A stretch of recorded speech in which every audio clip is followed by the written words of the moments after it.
모자라다고 느껴지는 게 많은 사람이기 때문에 소희 씨가 예.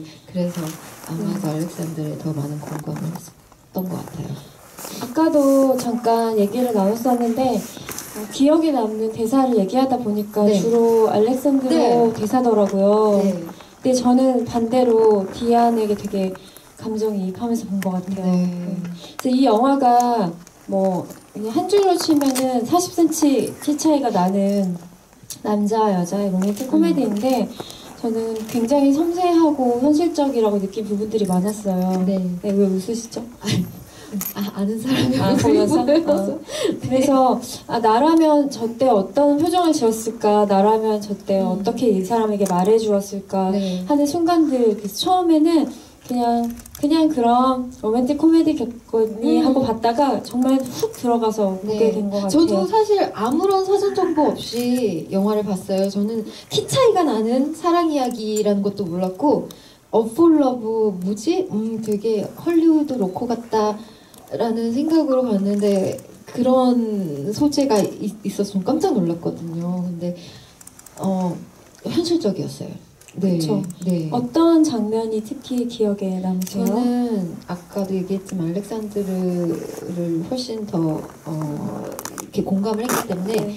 그 친구랑 걸어가다가 알렉산드르가 전화하는 남자한테 훅 치잖아요. 그래서 넘어져서 다시 일어서서 제가 생각했을 때는 만약 헐리우드 로코였다면 거기에서 그 남자는 그거를 그냥 웃긴 한 원라이너, 웃긴 대사 하나로 넘어갔을 것 같은데 저는 이 영화가 정말 현실적이다라고 느꼈던 게 그 남자가 자기의 그 연약함을 친구한테 토로를 해요. 나 정말 안 보여? 라고 얘기하는 그 모습이 이 영화는 로코이긴 하지만 꽤나 현실적인 사랑을 이야기를 하고 이 남자가 가진 그런 디스어드밴티지를 리얼하게 그려내는구나 라는 생각을 해서 저는 그 장면이 너무 좋았어요. 디스어드밴티지를. 디스어드밴티지. 네.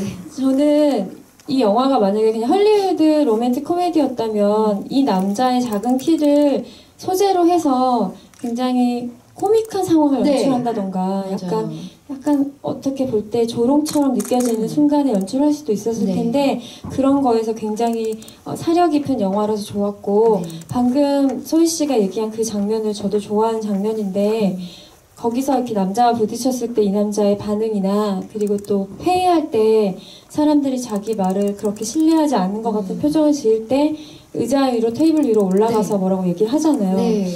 그 자신감을 보면서 엄청나죠. 저 사람이 여기까지 오기까지 얼마나 많은 속으로 갈등이 있었고 상처가 있었고 타협도 있었을까. 그리고 유머를 그것 또한 저는 훈련된 것도 있을 거라고 생각을 하거든요. 이 남자가.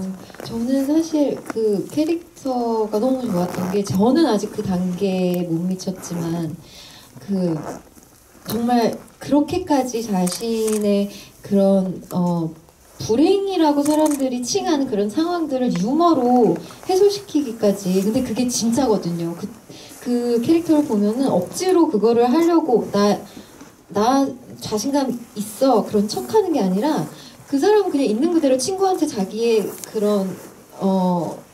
그런 디스어드밴티지를 토로를 할 줄도 아는 사람이고 그리고 그런 농담들을 했을 때 그냥 진심으로 농담을 하는 거예요. 나 되게 멋져 보이고 나 자신감 있는 척하려고 농담을 하는 게 아니라 그게 사실 엄청난 매력으로 다가왔어요. 아마도 그 감독이 이 캐릭터를 연출을 했을 때 썼을 때 그 매력이 있어야지 관객들이 공감을 할 수밖에 없는 상황이잖아요.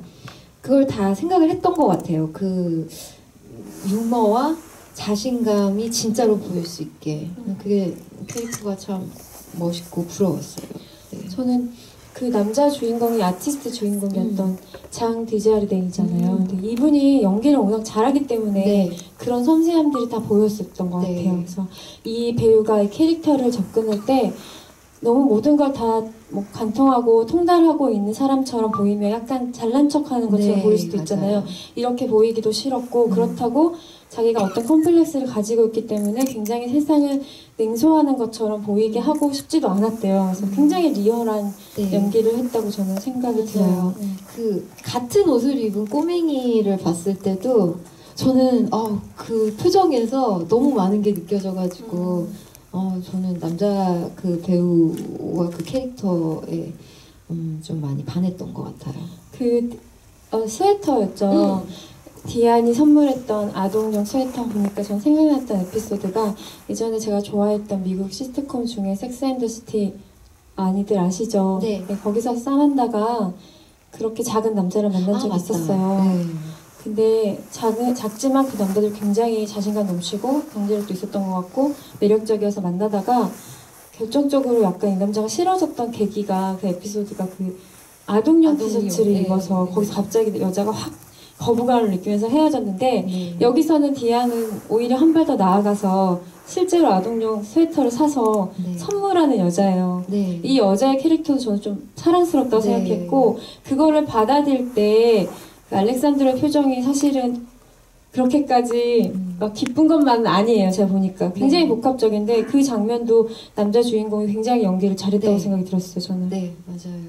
그리고 거기에서 저는 그 남자 주인공의 캐릭터가 확연히 드러나는 부분이라고 느꼈던 게 거기서 그러잖아요. 자기는 주기만 했지 이렇게 받아본 건 네, 처음이라고. 근데 이 사람이 얼만큼 그러니까 선천적으로 아까 현민 씨랑도 얘기를 했는데 이 사람의 자신감은 물론 그 부단히 노력해서 나온 자신감이고 진짜이지만 저는 선천적으로 정말 사람이 선하다고 느꼈거든요. 그래야지 이게 가능하다고 저는 생각을 했고 부모님 사랑 엄청 많이 받았을 것 같다는 이야기도 했는데 그렇게 주는 게 당연한 사람이기 때문에 어떻게 보면은 자기가 태어났을 때부터 가지고 있던 그런 장애라고 할 수 있죠. 그런 것을 극복할 수 있지 않았나라는 생각을 했어요. 그렇게 부분 심어져 있는 그 남자의 심정을 알 수 있는 부분들이 이 영화의 저는 강점이라고 생각을 하는데 네. 이 영화가 아르헨티나 영화를 리메이크한 영화예요. 그 아르헨티나로 번역하면 제목이 사자의 심장, 그러니까 큰 심장을 가진 사나이에 대한 이야기였겠죠. 근데 그 영화를 제가 보지는 못했지만 저는 이 영화가 좀 새롭다고 느꼈던 부분이 첫 번째 오프닝이었어요. 네. 영화의 오프닝. 보통 오프닝은 남자든 여자든 주인공의 일상을 팔로우하면서 시작하잖아요. 네.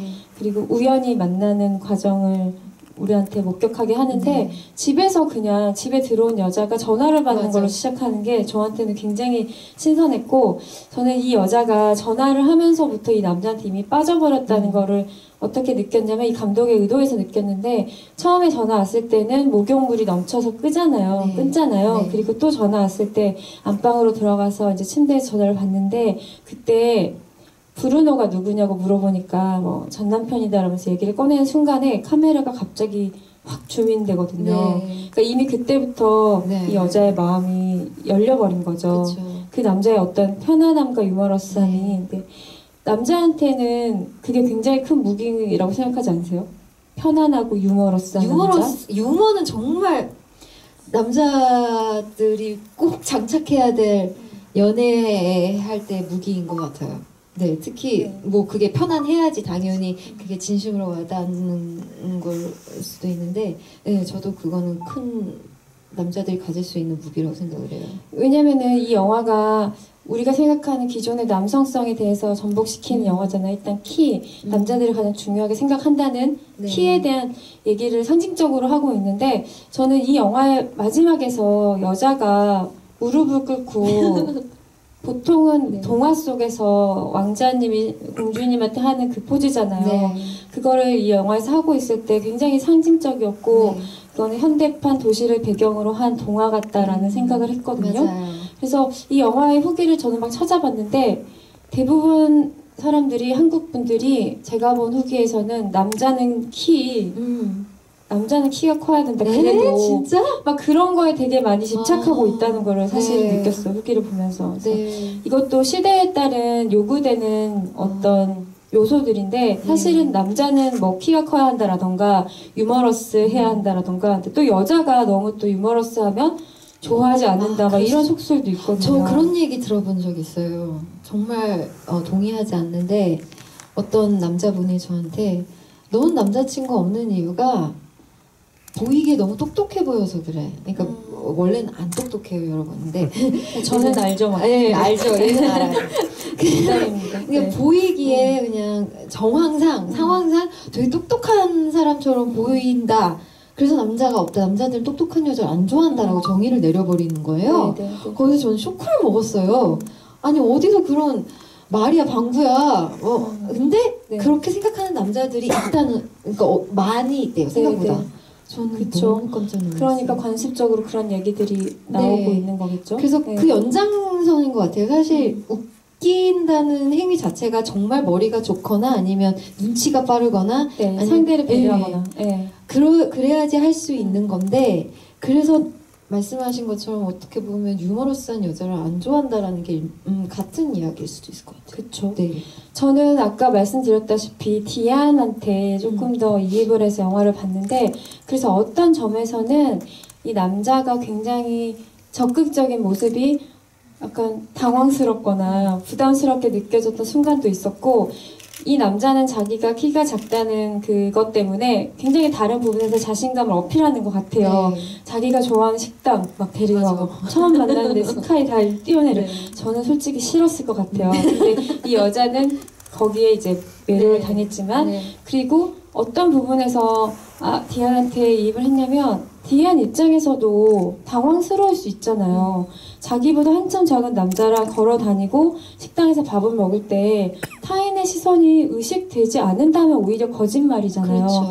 근데 이 남자를 위해서 최대한의 힘을 내고 있다고 생각해요. 네. 배려해주기 위해서. 혹시나 이 사람이 마음이 상할까봐. 네. 근데 그런 모습이 보일 때마다 이 남자가 디안한테 지적을 하더라고요. 한마디로 나 만나기 싫으면 말아. 거의 이런 맞아요. 식으로 선택해. 거의 이런 식으로 상황을 몰고 가서 디안이 너무 마음이 너무 어렵겠다. 너무 갈등이 심하겠다는 생각도 솔직히 들었어요. 네. 보면서. 그러니까 어느 여자가 그 상황에서 그 상대방을 배려하지 않겠어요. 당연히 막 내가 이런 행동을 함으로써 이 사람은 어떻게 생각을 할까? 이 사람에게 비춰지는 모습이 혹시 상처가 되는 게 아닐까라는 걸 다 계산하고 만나잖아요. 그래서 디안이 힘들다고 네, 나중에 네, 토로를 네. 하잖아요.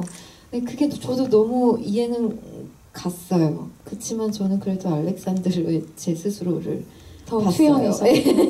그 엄마랑 새아빠 식사 자리 네. 그 시퀀스가 저한테는 가장 실제적으로 다가왔는데, 그 여자가 되게 안절부절 못하고 되게 불편해하잖아요. 사실 그 식사 자리 내내. 그래서 옆자리에서 자기를 쳐다보는 사람들한테 가서 따끔하게 일침을 가하기도 하고, 근데 또 그 식사 자리 끝나고 알렉산드로가 디아나한테 뭐라고 또 하잖아요. 네. 왜 그러냐고. 근데 너무 힘들 것 같은 거예요, 네. 디아는. 왜냐면 디안이 지금 겪고 있는 갈등은 비단 이 남자 문제 때문이 아니에요.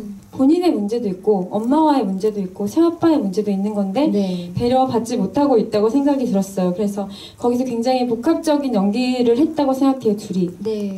저같이 보는 관객들을 위해서 디안으로 이입할 수도 있게, 혹은 그 남자의 모습이 약간 이기적으로 보일 수도 있게 네. 두 사람이 굉장히 실제적인 연기를 저는 했다고 네. 생각이 들더라고요. 네, 맞아요. 저도 그렇게 생각해요. 아까 기억에 남는 대사가 있다고 했잖아요. 그게 뭐예요? 공책 안 가져왔어. 까먹었어요? 네. 저는요, 뭐 여러 개가 있어요. 음. 근데 기억이 딱 나는 거는요, 마지막에 사실 제가 하고 싶은 이야기일 수도 있고, 내가 사랑한 사람이 있다면 내가 하고 싶은 이야기일 수도 있고, 나에게 꼭 해줬으면 하는 그런 대사였는데, 내 목이 아플 수도 있고 당신의 목이 아플 수도 있고 내 허리가 아플 수도 네, 네. 있지만 우리가 이거를 잘 견뎌내자. 다른 사람들 신경 쓰지 말고. 네. 저는 그게 이 영화가 하고 싶었던 말인 것 같고, 내가 듣고 싶은 이야기였어요. 내가 사랑하는 사람한테. 너무, 이거 꼭 비단 이 영화에 쓰여진 소재가 아니더라도 너무 많잖아요. 누군가 사랑하는 사람을 만나면 물론 처음에는 너무 좋고 정말 어떻게 보면 허니문 페이즈라고 하죠. 사랑 뽕 맞은 것처럼 이게 모든 게 다 좋고 진짜 막 구름 위를 떠다니는 것 같고 근데 너무 좋다가 솔직히 그 다른 부분이 확연하게 드러나면은 힘들어질 때도 있는데 그거를 서로 인정하고 뭐 갈 테면 가 할 때 돌아서는 사람도 있겠지만 이 얘기를 딱 해주면 저는 진짜 평생 이 사람과 함께했던 기억들을 기억하면서 추억들을 기억하면서 평생 사랑할 수 있겠다라는 느낌이 들 것 같아요. 그런 이야기 딱 해주면 당신은 목이 아프고 내 허리가 아프겠지만 우리 이거 잘 견뎌나가자. 네. 소희 씨도 약간 행복한 마지막 대사를 생각을 하셨는데 저는 둘의 갈등이 극명하게 보이는 대사가 사실 생각이 나요. 이 주인공 여자가 나도 다른 여자들처럼 사랑의 환상이라는 게 있어. 이 대사와 남자가 그래서 언제까지 나를 숨길 거냐고. 맞아요. 그게 굉장히 가슴에 와닿았거든요. 네. 근데 그런 환상이라는 게 사실은 본인이 갖고 있는 내 환상인 것처럼 보이지만 사실은 이 사회 안에 있는 학습된 환상일 수도 있고 또 그냥 어려운 얘기로 하면은 타자의 욕망, 욕망하는 모습이잖아요. 근데 그 막 심리 상담 같은 거 받을 때 사람들이 꼭 선생님들이 이런 얘기를 하시더라고요. 당신의 행복은 당신이 찾아야 된다. 당신의 부모의 행복일 수도 없고 주변 사람들의 시선일 수도 없다. 네가 좋아하는 거를 발견하라고 하는데 사실 그걸 어떻게 구분하죠? 저는 모르겠더라고요. 우리가 하루 이틀 산 것도 아니고 이런 식으로 30년, 40년 살아오는데 이게 내 욕망인지 가장 순수한 내 욕망인지 우리 부모의 욕망인지 사실 어떻게 구분을 해요. 그래서 저는 그때 갈등하면서 이렇게 찾아 나가는 거라고 생각하거든요. 그래서 그런 의미에서 디안이 만약에 그렇게 무릎 꿇고 프로포즈를 해놓고도 또 만나는데 너무 힘들어서 못하겠어. 그래서 울면서 난 더 이상 못하겠고 당신을 포기할게라고 해도 굉장히 아름답다고 생각해요. 네, 저도 그렇게 생각해요. 저는 사실 뭐 결론이 나서 끝이 뭐 보인다고 하더라도 저는 그 과정 속에서 그 용기 내는 것 자체가 사랑이라고 생각하고 이거 너무나도 진부한 말이긴 하지만 그거 자체가 사랑이라고 생각을 하기 때문에 동의해요. 이런 과정을 이런 갈등과 현실적인 결말까지를 굉장히 상세하게 보여줬던 일본 영화가 있잖아요. 조제 호랑이 물고기들. 그 영화랑 어떻게 보면 비슷한 이야기예요. 근데 거기서는 이제 남자가 포기를 했고 여기서는 여자가 용기를 내줬고 그 영화의 톤이 다르죠. 여기는 굉장히 코믹한 톤을 많이 끌어올린 영화이고 그래서 이런 식의 이야기는 너무나 보편적인 것 같아요. 여기서는 키를 그런 장애물로 삼고 있지만 사랑의 장애물은 너무 많잖아요. 그리고 없으면 생겨나는 것이고 소희 씨는 사랑의 환상이 있어요? 엄청 많죠. 좀 소개해 주세요. 많으실 것 같아서 여쭤봤습니다. 저는 근데 뭐 누구나 그렇겠지만 우주라는 이제 단어를 안 쓰려고요. 어쨌든 때문에 저 가사에도 우주라는 단어를 엄청 많이 쓰는데 어떤 분 때문에 이제 바꿔야 돼요. 세상이 움직여주는 사랑이라고 느껴질 때가 있잖아요. 물론 디안이랑 알렉산드로도 뭐 스카이다이빙 할 때나 아니면 그런 그 스피키지 그런 바를 갔을 때나 느꼈을 거예요. 세상에는 우리 둘밖에 없고 모든 게 다 안전되고 핀라이트가 우리한테만 맞춰져 있고 세상은 우리 둘을 위해서 우리 사랑을 응원해주면서 움직여주고 있구나 라고 느껴지는 만남이 있어요. 느껴봤고 저는 그게 모든 관계에서 이건 제 개인적인 사랑에 대한 환상이자 정의인데 모든 시작은 저에게 있어서는 그게 필요해요. 근데 이제 아까 얘기한 것처럼 구름 위를 걷는 시기가 끝나고 다음 단계로 넘어갈 때 이제 현실에 둘이 같이 발을 내딛는 거예요. 얼마나 현실에 그런 장애물이 많이 보이겠어요. 그걸 같이 싸워나가는 모험을 하는 것, 그게 제 사랑의 환상이에요. 근데 모험을 하는 것은 환상이 아니라 굉장히 현실적인 이야기 같아요. 근데 그 단계로 넘어갈 수 있는 그런 굳건함? 그게 어떻게 보면은 네, 제 환상이라고 할 수 있어요. 사실 사랑 영화만큼 모든 전 세계 관객들과 보편적인 정서를 형성할 수 있는 영화가 없잖아요. 네. 그러니까 그만큼 사랑에는 우리가 설명할 수 없는 그 어떤 보편적인 무언가가 있는 건데 방금 얘기했다시피 뭐 시작이 막 정광석화처럼 네. 이렇게 시작되든 굉장히 편안하게 시작되든 이 디아나랑 알렉산드로처럼 우연에서 이렇게 시작되든 결국은 필연으로 가는 과정이거든요. 그리고 그거를 운명으로 만들어가기 위해서 끝도 없는 긴장 상태가 맞아요. 유지돼야지만 저는 사랑이 가능하다고 생각해요. 네. 그래서 사랑이라는 거는 파도 너무나 어렵고 어려워요. 위대하고 네. 전혀 다른 두 세계가 충돌하고 수용하는 것이기 때문에 네. 늘 이런 사건들이 발생할 수밖에 없다고 생각해요. 키 네. 문제가 아니더라도. 네, 맞아요. 그리고 왜 20대 때, 10대 때는 이런 얘기를 많이 하잖아요, 사람들이. 어떤 사람 만나고 싶어, 어떤 사람이 이상형이야 라고 물어보는데 어느 정도 나이가 먹으면 이것만 아니면 돼 맞아요. 로 바뀌어요. 네. 그래서 왠지 디안도 저는 너무 속물 같은 남자랑 결혼했다가 실패했기 때문에 그 알렉산드로의 좋은 면을 더 발견할 수 있는 눈이 생겼던 것 같아요. 맞아요. 이 사람이 실패해 본 적이 없는 사람이라면 몰랐을 수도 있다고 생각해요. 네. 근데 소희 씨는 이것만 안 된다라고 생각하는 게 있나요? 있죠. 뭐죠? 일단 거짓말하거나 간 보는 남자. 어우.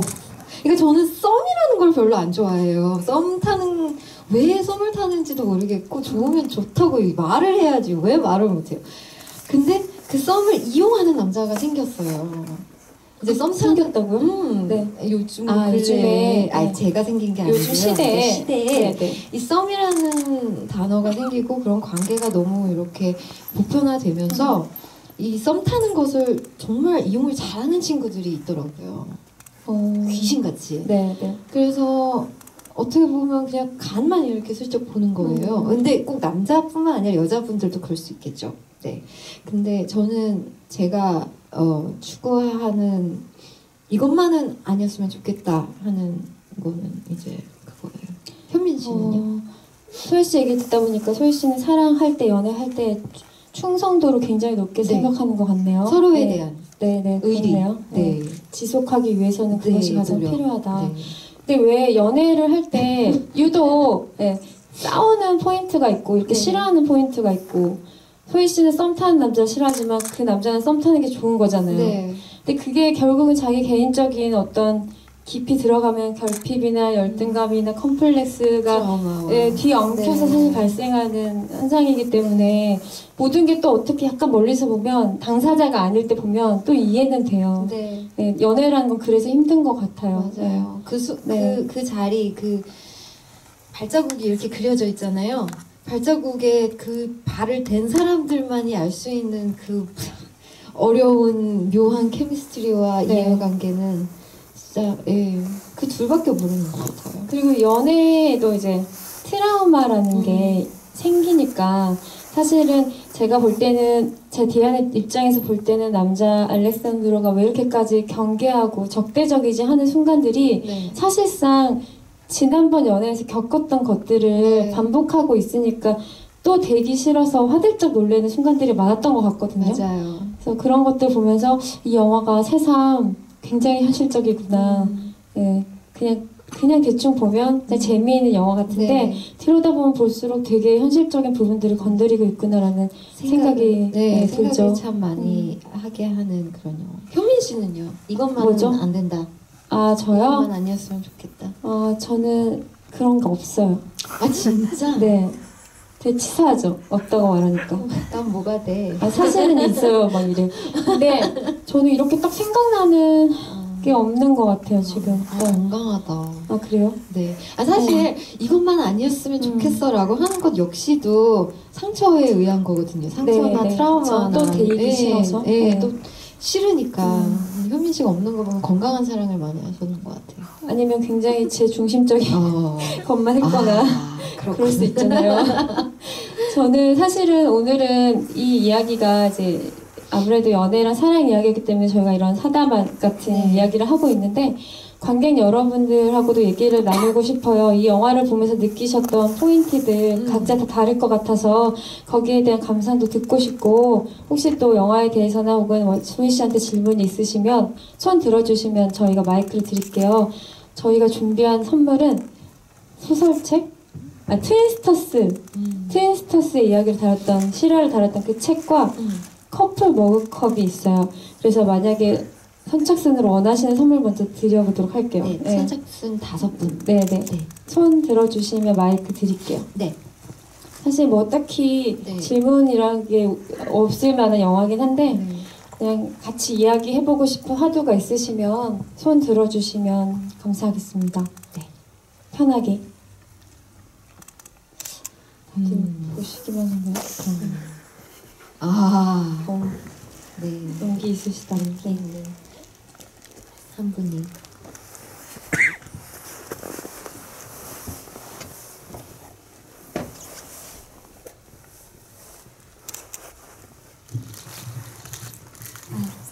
저는요 보면서 스웨터 받을 때 알렉산드르가 나는 받는 거에 익숙하지 않다 얘기를 했잖아요. 근데 저는 그걸 보면서 사실 이 사람이 참 선하다라는 생각보다는 이 사람은 자신이 생각하는 그 결핍을 메꾸려고 엄청나게 주는 것에 익숙했고 그 줌으로써 사람들의 사랑을 받는다고 생각을 했던 것 같아요. 그래서 처음에 딱 요즘은 뭐였지? 디안이 처음에 둘이 만났을 때 카페에서 여자의 딱 그 눈빛에서 이 여자가 지금 나에게 관심이 빠져나가고 있다는 걸 깨달았을 때도 1시간만 달라고 하고 되게 엄청난 데이트를 했잖아요. 네. 처음 몇 번에는.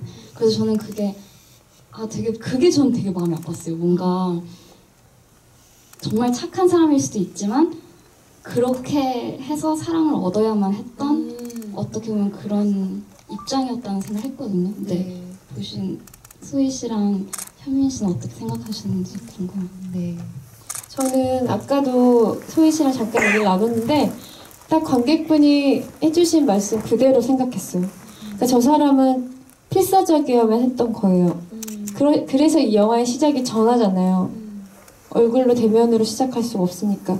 그래서 처음에 전화할 때 알렉산드로가 이렇게 얘기를 해요. 디안이 아니 핸드폰 놓고 가는 거 봤으면 그냥 그때 주지. 맞아. 왜 이러냐 했더니 아마 그때 줬으면 나는 보지도 않고 갔을 거잖아요 라고 말했을 때 우린 이미 예견하고 있잖아요. 이 사람은 어떤 그런 컴플렉스가 있다. 그래서 저도 이렇게 좋은 자기만의 취향을 가꾸기까지 일도 더 열심히 하고 자기 자리에서 지위를 얻기까지는 컴플렉스 때문이었던 거라고 생각을 했어요. 그래서 컴플렉스가 위대하다는 생각도 했어요.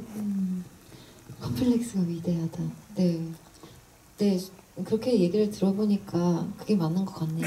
근데 나는 알렉산드르가 너무 선천적으로 좀 좋은, 저는 네. 정말 이 사람은 너무 건강한 사람이다라고 느꼈고 그리고 그 배려하는 것 자체가 행위 자체가 저는 모르겠어요. 필터링 없이 그냥 가능한 사람이구나. 제가 그러지 않아서 그런가?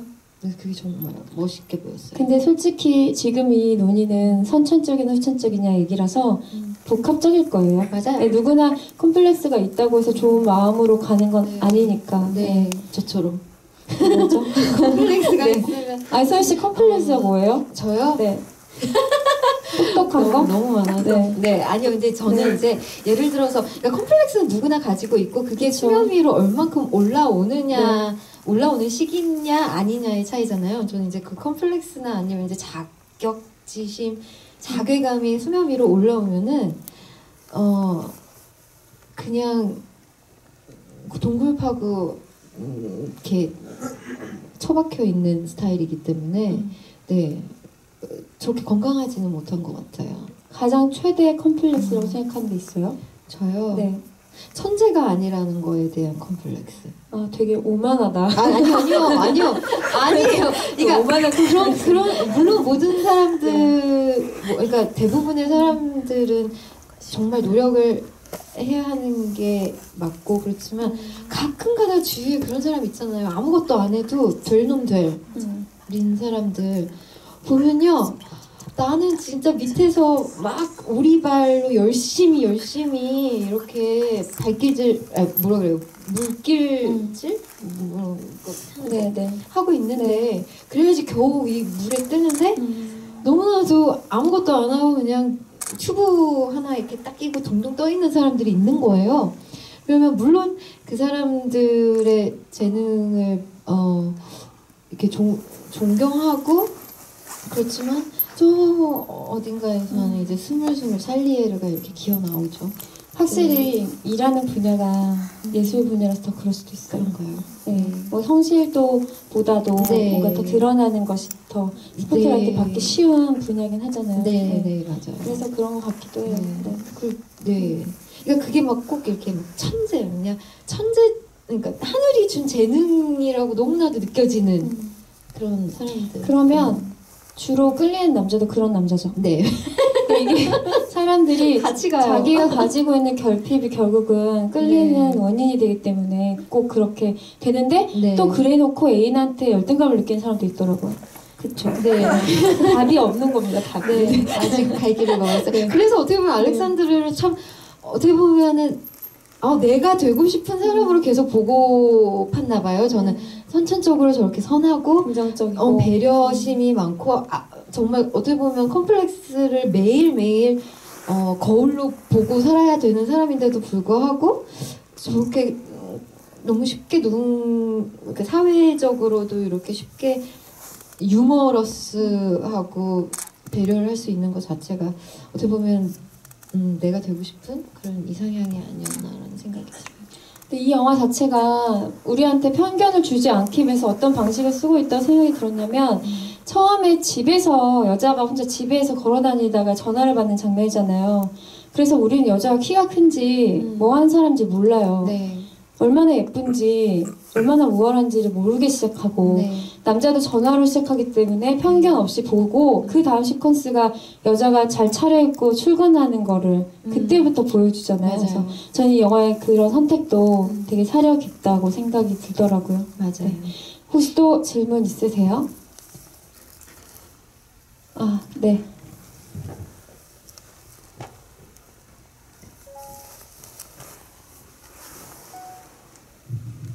아까 그 리뷰 같은 거 보셨는데 조금 공감을 못한 듯한 그런 반응들도 있었잖아요. 그래서 우리나라 사람들이 이 영화를 봤을 때 이제 그런 반응들이 이제 나오기까지 조금 좀 이해를 못할 수도 있는 부분이라든지 아니면 아쉬웠던 부분 개인적으로도 어떤 식으로 생각하시는지 궁금해요. 이 영화를 보고요. 네. 먼저 얘기하실래요? 제가 먼저 할까요? 저는 그 한국적인 정서를 통해서 봤을 때도 이 영화가 굉장히 현실적이기 때문에 막 저 여자가 갈등하는 게 별로 없었으면은 사실상 현실에서 자기보다 40cm 키 작은 남자를 만난다는 데서 어떻게 갈등을 안 느낄 수가 있지? 마치 아들처럼 한 번도 부끄러운 적이 없었다고 말하는 아들처럼. 근데 그게 뭐 프랑스에서 가능할 수도 있는 얘기지만 저는 오히려 아들도 사실은 부끄러웠던 적도 있어요 라고 말하는 게 더 솔직하다고 생각했었거든요. 근데 마치 그걸 부인하려는 사람처럼 말을 하더라고요. 그래서 근데 그거 말고는 전체적으로 맥락은 한국 정서에도 굉장히 맞다고 생각해요. 근데 한국에서 유독 키를 중시하는 것 같은 느낌을 제가 받은 거죠. 리뷰를 통해서. 그리고 저는 개인적으로 이 영화에서 동의할 수 없었던 부분이 그 첫 데이트 할 때 방식이었어요. 그게 약간 폭력적이라고 느꼈어요, 저는. 그래서 지금 한국 사회에서 저렇게 어떤 남자가 저 영화를 보고 저게 매력적이라고 착각해가지고 누구한테 저러면 어떡하지? 네, 뭐 그런 생각을 했습니다. 네.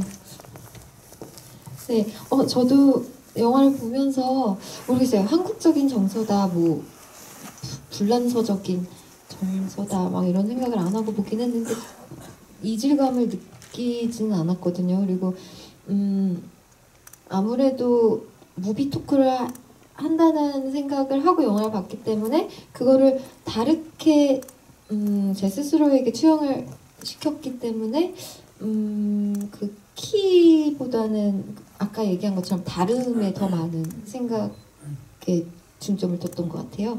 그래서 저도 전혀 한국적인 정서랑 안 맞을 거란 생각은 하지 않았어요. 좀 추가해서 말하면 전 디안의 입장에서 더 많이 봤다고 했잖아요. 다르다는 거잖아요. 물론 사회적으로 봤을 때 더 핸디캡을 남자가 갖고 있는 것 같긴 하지만 다른 거거든요. 이 사람한테도 처음 있는 일이거든요. 근데 왜 이 사람은 더 배려받지 못할까라는 생각이 아쉬웠어요. 네, 물론 이게 이 영화가 이런 이야기긴 하지만 저 사람도 지금 노력하고 있는데 그리고 아마 살면서 또 다시 이런 문제로 싸울 건데 그럴 때마다 여자가 혼자 되게 나쁜 사람 된 것 같아야 되나? 네, 그런 생각도 했었어요. 같이 해야 되는 거라고 생각이 저는 더 들었었어요. 네. 또 질문 있으세요? 없으세요? 현민 씨가 연애 상담을 진짜 잘해요. 제가 뭐 제가요? 연예인은 아니지만 아무튼 네. 뭐 사랑 상담 같은 거를 해야 할 때 현민 씨한테 많이 물어보거든요. 혹시 여러분 그 찬스 쓰실 분들 가능합니다. 근데 사실은 연애 상담을 저한테 사람들이 많이 하는데 그 이유가 그건 것 같아요. 드라이해서. 맞아요. 네, 보통 되게 드라이한 사람들한테 이거 물어보잖아요. 네. 직설적으로 대답을 해주더라고요. 네. 걔 별로야. 되게 냉담한 스타일이어서 그래서 사람들이 저에게 상담을 많이 하는 것 같아요. 네. 근데 저는 오히려 소희 씨가 연애 박사라고 생각하고 사랑이 넘치는 사랑은 넘쳐요. 네, 사랑이 넘치는 넘쳐나서 그런데 그걸 주체를 못하는 것 같아요. 약간 네. 네, 그래서 네. 제가 소희 씨한테 아까 추천을 했던 영화가 있어요. 어떤 영화였죠? 그 소희 씨는 연말이라서 로맨스 영화를 많이 본다고 하는데 소희 씨의 추천 영화는 좀 이따 듣고 네. 제가 소희 씨한테 뭘 추천했냐면 그 사랑이 많은 사람들의 특징이 자기는 잘 안 볼 때도 있는 것 같아요. 그러니까 타인에 의해서만 자기를 보고 네. 자기 스스로를 잘 안 보는 경향도 있는 것 같다는 생각이 들어서 제가 되게 좋아하는 영화인데 일본 영화 중에 리틀 포레스트라는 영화가 있어요. 이게 한국에서 이제 김태리 씨가 주인공이 돼서 리메이크도 되고 있는 작품이에요. 근데 이게 그냥 보면 그냥 삼시세끼 같은 힐링 영화 같거든요. 근데 계속 봄, 여름, 가을, 겨울을 지나면서 여자 주인공 혼자 농사짓고 밥해먹고 농사짓고 밥해먹는 얘기예요.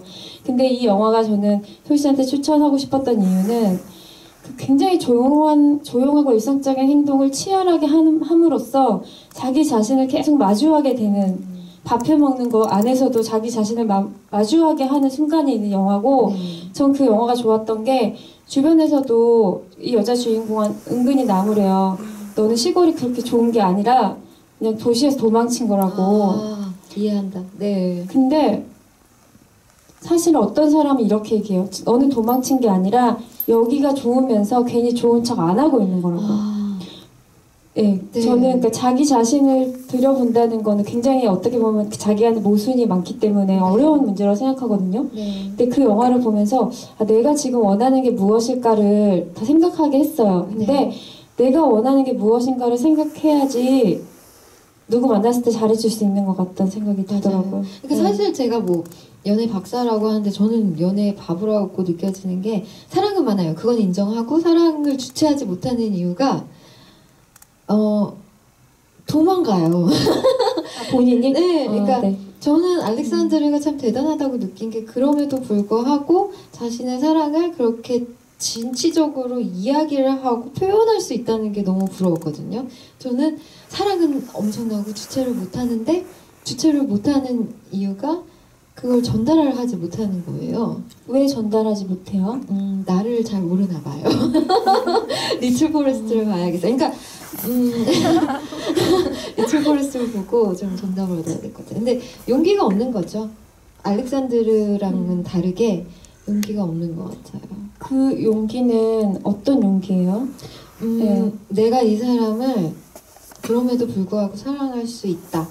그러니까 모든 상황, 그러니까 나의 모든 흠과 나의 모든 이런 괴팍스러움과 어떻게 보면 다른 사람들이 이해 못할 것 같은 그런 두려움을 이 사람이 사랑해줄 수 있다는 걸 못 믿는 거죠. 네, 그래서 네. 용기가 없는 것 같아요. 네. 알렉산드르는 사실 네. 그 두려움이 있겠죠. 왜 없겠어요? 엄청 알렉산드르도 보여요. 네, 네. 그거는 그 스스로가 매일매일 느끼는 것일 텐데도 불구하고 이야기를 하잖아요. 마음에 들어. 바로 전화기 안 줘. 그래도 전화로 해. 다음날 만나. 이런 데이트 나가. 그 엄청난 그 용기와 자신감이 참 대단한 것 같아요. 힘내세요. 아, 네. 왜냐면은 이 영화에서도 알렉산드로도 저는 굉장히 두려워하고 있는 게 보이는 게 네. 계속 가라 그러잖아요. 네. 난 그게 네. 너무 이해가 가는 거예요. 그냥 저는 저기가 가라고 조금이라도 그러잖아요. 누군가가 이렇게 내가 네. 좀 너무나도 만약에 혹시나 그런 사람이 생겼어요. 그 사람이 다가와요. 그러면 가. 왜 너 가? 이런 스타일이거든요. 근데 이제 안 그러려고요. 네. 네. 이제 새해도 다가왔고, 네. 제 새해 목표라고 레졸루션은 이제 그냥 뛰어들자. 네. 도망가지 감정적으로, 않는다. 네, 감정적인 부분에서. 네. 맨날 다른 영화, 맨날 저는 막 이 영화 지부야로 와서 맨날 다른 영화 얘기하는데 소희 씨 얘기 듣다 보니까 이런 얘기를 진짜 잘하는 감독이 있어요. 누구요? 소희 씨가 진짜 좋아하는 감독이에요. 자비의 논란이요. 아, 그렇죠. 그래서 그 자비의 논란 신작도 곧 개봉을 하는데 단지 세상의 끝이라는 거의 이런 얘기예요. 네, 맞아요. 나의 비극을 당신들이 어디까지 알 수 있어요. 거기에 대한 얘기인데 결국은 저는 모든 영화가 사실은 그걸로 기결되는 것 같아요. 나를 너가 어디까지 이해해줄 수 있어. 이거에 대한 이야기인 것 같아요. 혹시 마지막으로 질문 있으시면 계세요? 없으시면은 제가 아까 소희 씨한테 부탁드렸던 연말에 보면 좋은 로맨스 영화가 뭐가 있을까요? 저는 그러니까 로코를 보면 특히 요즘 로코를 많이 보는 이유가 용기의 눈물이 나요. 그러니까 막 브리짓 존스 보면 달려가는 그 장면 보면 막 눈물 막 흘리고 이터널 선샤인도 크리스마스 날 봤는데 크리스마스 날에 이터널 선샤인을 보면서 또 그 남자가 달려가면서 오케이 하는 그 장면, 용기 내는 장면에 참 눈물을 많이 흘리는데 그 추천해드리고 싶은 제 인생의 영화예요. 뭐 로맨틱 코미디죠. 근데 수면의 과학이라는 영화인데요. 남자 캐릭터가 많이 달라요. 좀 특이하고 일반적이지 않은 남자, 꿈과 현실의 사이에서 헷갈려하는 남자인데 그 남자와 이제 샬롯 갱스부르가 맡은 역할은 어떻게 보면은 이 남자를 이해하는 현실적인 여자인 거예요. 땅에 두 발이 디뎌진 하지만 이 남자의 그런 붕붕 떠다니는 모든 것들을 이해하는 저는 거기에서 그 영화에서 이제 보시면 알겠지만 그 남자한테 여자가 물어요. 나한테 도대체 뭘 원해? 나한테 이 남자의 이 괴팍함의 이 여자는 어쩌고 넌 나한테 도대체 뭘 원하는 거야? 그러면 그냥 내 머리 쓰다듬어줘. 저는 그 장면이 어떻게 보면 수면의 과학에서 제 장면이거든요. 그게 너무 좋아가지고 여러분들 연말에 시간 되시면 수면의 과학 꼭 보시길 바랍니다.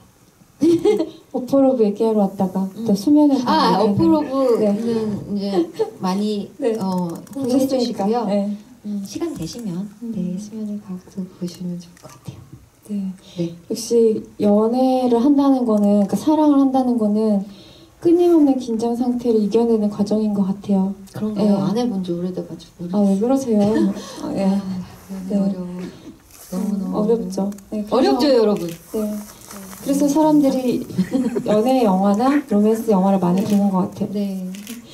저는 연말에 여러분들이 보면 되게 좋을 것 같은 영화가 이거 보고 나서 졸제 호랑이 그리고 물고기들도 되게 재밌는데 되게 연결돼 있는 영화인데 해리가 셀리를 만났을 때가 재개봉을 해요. 12월 29일 날. 네. 근데 그 영화도 오랜만에 보니까 굉장히 흥미롭더라고요. 여자랑 남자랑 굉장히 다른데 서로 끊임없이 대화로서 격파해 나가면서 그런 거 오랜 기간에 있잖아요. 걸쳐서. 네, 네. 연애가 사랑이라는 게 달라서 시작되는 놀라움의 연속이었다가 그 다른 것 때문에 싸우잖아요. 네. 근데 이 커플은 다른 것 때문에 싫어하다가 결국 그게 사랑으로 변이하는 과정을 보이는 영화여서 네. 다시 봐도 흥미롭더라고요, 저는. 저도 다시 보고 싶어요. 너의 이름은이라는 영화도 추천해드리고 싶어요. 1월 4일 남의 영화 네, 남의 영화 너무 추천하는 거 아니요 그냥 시간 되시면 그것도 시간 되시면 며칠가 보면서 보이기 시작했어요. 단지 세상의 끝은 재밌어요. 그래서 단지 세상의 네. 끝은 말해도 돼요. 왜냐면 저 회사 영화거든요. 그래서 제가 자신 있게 얘기할 수 있습니다. 단지 세상의 끝 저도 사전시 사회로 봤는데요. 자비의 논란 좋아하시는 분들은 멱살잡힐 준비를 하고 보시면 좋을 것 같아요. 좋아요. 네. 오늘 이렇게 저희의 시덥지 않은 대화를 끝까지 들어주신 관객분들한테 마지막 인사 한 말씀 부탁드릴게요. 사실 이제 사랑과 연애에 대해서 이야기를 한다고 했을 때 나 이거 하지 말아야 되나라고 느껴질 정도로 참 부담이 되는 그런 주제였는데 그래도 여러분 재밌었죠? 네. 와주셔서 너무 감사드리고요. 연말 따뜻하게 마무리 잘 하시길 바랄게요. 감사합니다. 네. 끝까지 자리 지켜주신 관객분들 감사드리고요. 모두들 안녕히 돌아가시길 바랍니다. 감사합니다. 감사합니다.